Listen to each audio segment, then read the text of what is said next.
गरुड़ पुराण को हम देखें तो गरुड़ पुराण में गरुड़ देव जी जो है भगवान विष्णु से पूछ रहे हैं कि क्या साधन है, उपाय क्या है। तो भगवान विष्णु बोले कि उपाय तो देखा जाए तो बहुत सारे हैं, लेकिन सबसे श्रेष्ठ उपाय क्या बता रहे हैं भगवान। कह रहे भगवान तपो योगादयो मोक्ष मार्गा संति तथापि च समीचीनस्तु मद भक्ति मार्गा संसार काम्य। तपस्या भी है, योग भी है, बहुत सारे मोक्ष के मार्ग हैं। भगवान ने बोला तपो योगादयो मोक्ष मार्गा, लेकिन अंत में बोला मद भक्ति मार्ग संसार काम्य, समीचीन जो है मेरी भक्ति है। अंत में भगवान बोला ब्रह्मादि विश्व सर्वज्ञ रयमेव विनिश्चिता त्रिवारम वेद शास्त्राणि विचारी च पुनः पुनः। ब्रह्मा आदि ने सारे के सारे वेद आदि मार्गों को बार बार निश्चित किया और त्रिवारम वेद शास्त्राणि 3 बार सारे वेद शास्त्रों का अध्ययन किया। किसने? आम मनुष्य ने नहीं, ब्रह्मा आदि ने। और 3 बार वेद शास्त्रों का अध्ययन करने के बाद विचारे च पुनः पुनः विचार किया, बारंबार विचार किया। उसके बाद क्या निष्कर्ष निकाला?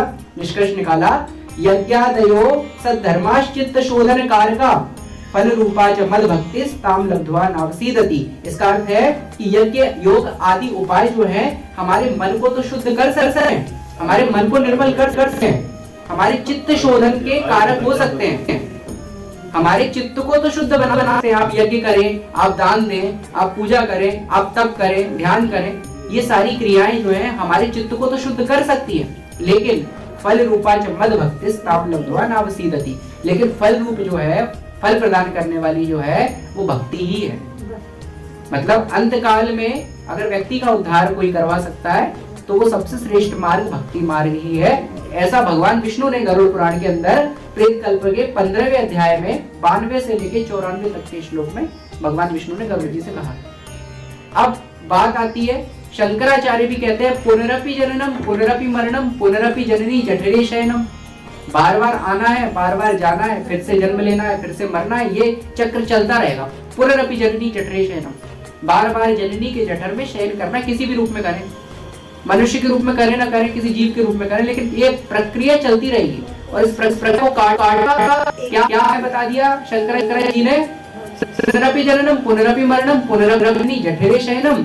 और ये सारे खलु दुस्तारे कृपया पाहि मुरारे, भज गोविंदम भज गोविंदम भज गोविंदम मूढ़मते। यानी बिना मुरारी की कृपा के सारे दुस्तारे, इस संसार को तारना तैरना बहुत करें, लेकिन सारे दुस्तारे कृपया पाहि मुरारे। इस संसार को पार किया जा सकता है तो मुरारी की कृपा से। और मुरारी कृष्ण की कृपा कैसे प्राप्त होगी? भगवत भक्ति के द्वारा। तो इसीलिए शंकराचार्य कह रहे हैं कि भज गोविंदम गोविंदम भज मूढ़मते। हे व्यक्ति, हे मूढ़मती, गोविंद का भजन कर, गोविंद का भजन कर, गोविंद का भजन कर। किसी बात को 3 बार बोला जाए तो क्या आप समझ लीजिए कि उस बात की पुष्टि कितनी गहरा की जा रही है, आप कितने वजन आ गया उस बात के अंदर। बोल रहे भज गोविंदम, मतलब शंकराचार्य जैसे अद्वैत वेदांत के प्रणेता यहाँ पर गोविंद को भजने के, भक्ति मार्ग का जो है वो भजने के लिए बोल रहे हैं, मुरारी का भजन करने के लिए बोल रहे हैं। सारी की सारी चीजें हमें बार बार बताती है कि जो भगवान की भक्ति है, भगवान नाम जो है वही हमारा उद्धार कर सकता है। गरुड़ देव जी प्रारंभ में ही कह रहे हैं, पहले ही अध्याय में 11वें श्लोक में प्रेत कल्प के अंदर गरुड़ पुराण के अंदर भगवान से कि सुगमम भगवन नाम जिह्वा च वशवर्तिनी तथापि नरकम यान्ति ऋग्दिगस्तु नराधमान।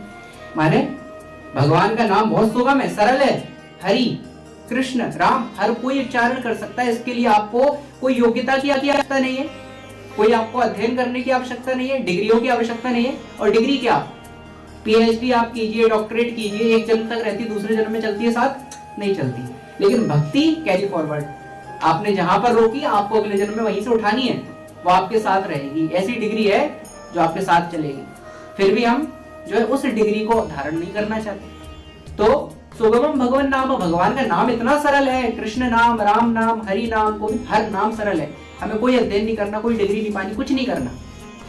सुगमम भगवान नाम जिह्वा च वशवर्तिनी, उसके बाद भी जिह्वा हमें मिली, जीव भी है, भगवान का नाम भी है, संगति भी है, शास्त्र भी है, सब कुछ है। उसके बाद भी सबसे सरल उपाय दिया कि कलयुग में तो हरि नाम दिया। उसके बाद भी तथापि नरकम यान्ति ऋग्दिगस्तु नराधमान, उसके बाद भी अगर कोई नरक में जाता है, जीव के होते हुए, जिह्वा के होते हुए और हरि नाम होते हुए यदि कोई नरक नरक रहा है तो फिर भागा कोई नहीं हो सकता।